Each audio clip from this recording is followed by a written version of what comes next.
then we sort of slightly go backwards here. Now, in this cabinet, we end up seeing this cabinet from right to left instead of left to right.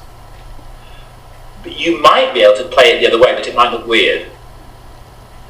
Because actually how this cabinet goes is that is actually a recent piece of work using a piece of work that was probably a profound influence upon me around about 1975.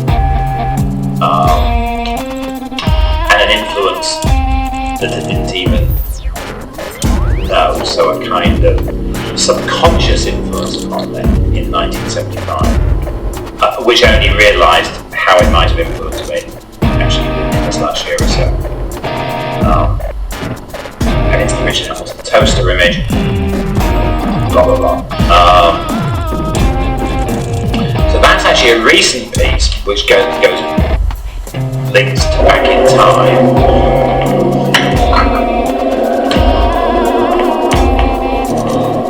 At the time at which I saw it, these things, the sort of the airbrush that I was using, and the culture of kind of custom painting from which it came, was perhaps the more kind of conscious influence upon me.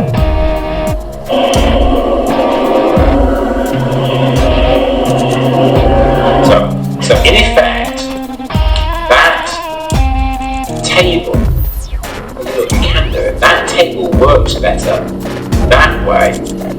I was into this. Okay, so we're going to play that backwards because that's a little timeline from kind of in a way from being from 16 to, let's say, in 75, how old I was, 20. So between 16 and 20 is this transition from kind of like in a way hobby land and custom car land to then seeing something like that Richard Hamilton piece,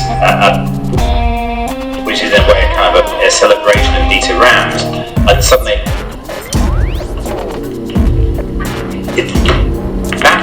that piece of work toaster is kind of like a sort of it's not even cynical in the way that a lot of other pop art was. It's actually a sort of a recognition. It's actually a homage from Hamilton to Dieter Rams because of the kind of idealism and the clarity of his product design, and then also how Braun's presentation of everything. So that toaster piece ends up being kind of like a sort of almost like becomes like a role model in my mind that I'm not even aware of. It just kind of set a benchmark for me into how into this relationship between art and design, and actually a balanced relationship between art and design. Hamilton's piece of pop art